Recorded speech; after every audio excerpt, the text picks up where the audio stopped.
എൻ്റെ പേര് ഷെറിൻ. ഞാൻ വരുന്നത് അയർലൻഡിൽ നിന്നാണ്. സാക്ഷ്യം പറയാനായിട്ട് മാത്രമാണ് ഞാനിപ്പോൾ ഇന്ന് ഇവിടെ വന്നിരിക്കുന്നത്. ഞാൻ ഉടമ്പടി എടുക്കുന്നത് 2023 ഫെബ്രുവരിയിലാണ്. ഉടമ്പടി വെച്ചിരുന്ന ആദ്യത്തെ എൻ്റെ നിയോഗം OET എക്സാം ആയിരുന്നു. ഞാൻ 5 times ഓൾറെഡി OET എഴുതിയ ഒരാളാണ്.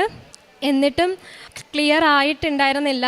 മാതാവിനോട് പ്രാർത്ഥിച്ചു, ഉടമ്പടി എടുത്ത് 6ാമത്തെ അറ്റംപ്റ്റിൽ ഞാൻ എൻ്റെ OET എക്സാം ക്ലിയർ ചെയ്തു. എക്സാം എഴുതുന്ന ടൈമിൽ ഞാൻ ഇവിടുന്ന് കിട്ടിയ നേർച്ച വസ്തുക്കളായ മാതാവിൻ്റെ കാശുരൂപം, ഉപ്പ്, തൈലം ഇതെല്ലാം ഞാൻ ഉപയോഗിച്ചിരുന്നു. മാതാവിൻ്റെ പ്രത്യേക കരുണയാൽ ഞാൻ എൻ്റെ എക്സാം ക്ലിയർ ചെയ്ത് ഞാൻ എൻ്റെ അയർലൻഡ് പ്രോസസ്സിങ് സ്റ്റാർട്ട് ചെയ്തു. അയർലൻഡ് പ്രോസസ്സിങ് മുഴുവൻ തന്നെയും വളരെ തടസ്സങ്ങൾ നിറഞ്ഞതായിരുന്നു. അയർലൻഡ് പ്രോസസ്സിങ് ചെയ്യുന്ന ആൾക്കാർക്ക് അറിയാം അത് എത്രമാത്രം ബുദ്ധിമുട്ടുള്ളതാണെന്ന്. അങ്ങനെ 1 വർഷം കൊണ്ട് ഞാൻ എൻ്റെ പ്രോസസ്സിങ് കംപ്ലീറ്റ് ചെയ്തു മാതാവിൻ്റെ കൃപയാൽ. ഞാൻ എൻ്റെ വിസയ്ക്ക് അപ്ലൈ ചെയ്യുന്നത്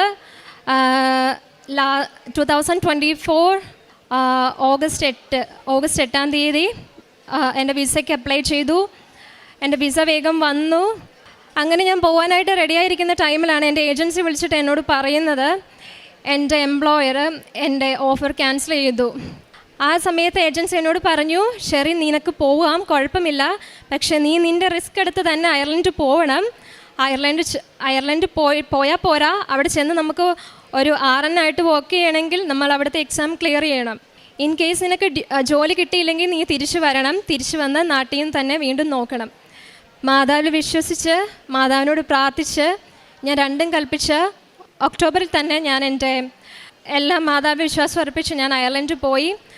അയർലൻഡ് ചെന്ന് ഒക്ടോബർ 12-ാം തീയതിയായിരുന്നു എൻ്റെ ആപ്റ്റിറ്റ്യൂഡ് എക്സാം എഴുതിയ ആൾക്കാർക്കറിയാം അത് എത്രത്തോളം ടഫായിട്ടുള്ളൊരു എക്സാം ആണെന്ന്.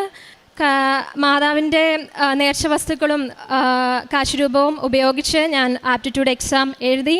ഫസ്റ്റ് അറ്റംപ്റ്റിൽ തന്നെ ഞാൻ എൻ്റെ എക്സാം ക്ലിയർ ചെയ്തു.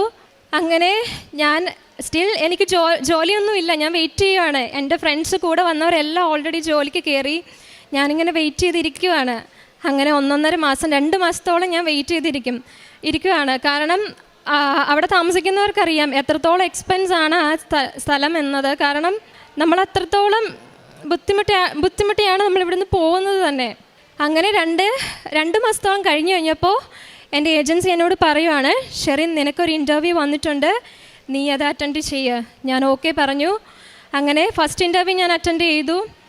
അത് ഞാൻ മാതാവിനോട് പ്രത്യേകം പ്രാർത്ഥിച്ചു. മാതാവിൻ്റെ കൃപയാൽ ഞാൻ ഇൻ്റർവ്യൂ ക്ലിയർ ചെയ്തു. ഞാൻ നേർച്ച വസ്തുക്കളായി മാതാവിൻ്റെയും കാശുരൂപം,